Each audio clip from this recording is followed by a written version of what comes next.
স্ক্রিনে দেখতে পাচ্ছেন একজন স্বামী তার স্ত্রীকে ঈদের দিন অথবা ছুটির দিন অথবা বিশেষ কোনো দিন হিসেবে স্ত্রীকে ঘুরতে নিয়ে যাচ্ছে এবং তখন রাস্তাতে মোটরসাইকেলে নিয়ে যাচ্ছিল সার্জেন্ট তাদেরকে ধরে এবং সেই ভাইটিকে প্রশ্ন করা হয়, আপনি হেলমেট পরেছেন কিন্তু আপনার স্ত্রীকে হেলমেট পরাননি কেন?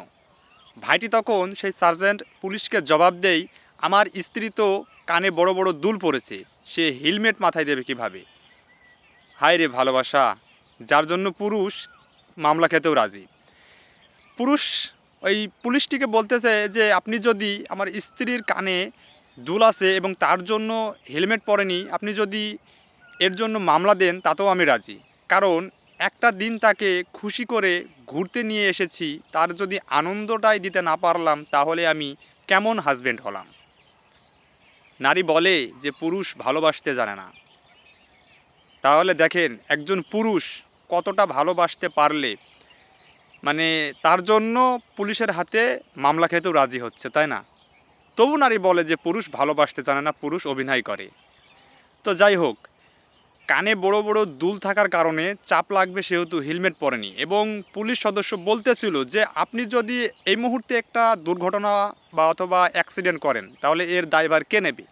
ভাইটি খুব সুন্দর মতো কিন্তু একটা জবাব দিয়েছিল। সে বলেছিল যে যে কোনো সময় দুর্ঘটনা ঘটতেই পারে, এতে কিন্তু সরকার বা কোনো প্রশাসন আমাকে কখনোই সেভ করতে পারবে না। এটা হতে পারে যে কোনো সময়। তার মানে এই নয় যে আমি আমার স্ত্রীর আনন্দটা নষ্ট করব। সে কানে বড় বড় দুল পড়েছে, তাকে এই অবস্থাতে হেলমেট পরলে দুলগুলো খুলতে হবে, তার সৌন্দর্য কিন্তু বহিঃপ্রকাশ পাবে না। যাই হোক, তার একটা শখ এবং ইচ্ছা তার হাজব্যান্ড পূরণ করছিল। তো এখানে আমি একটা জিনিসই বুঝলাম যে পুরুষের ভালোবাসা কতটা গভীর হলে তাকে বাইকে নিয়ে ঘুরতে যাওয়া অবস্থায় যখন পুলিশ তাকে ধরে, তাকে বলা হয় যে হেলমেট পরেননি, আপনাদের কেস বা মামলা দেওয়া হবে, তাতেও রাজি। তারপরও সে তার স্ত্রীকে খুশি রাখার জন্য বাইরে ঘুরবে এবং যদি ওইতে দুর্ঘটনা অ্যাক্সিডেন্ট হয় হোক, তাও স্ত্রীর আনন্দ কোনো সময় নষ্ট করা যাবে না।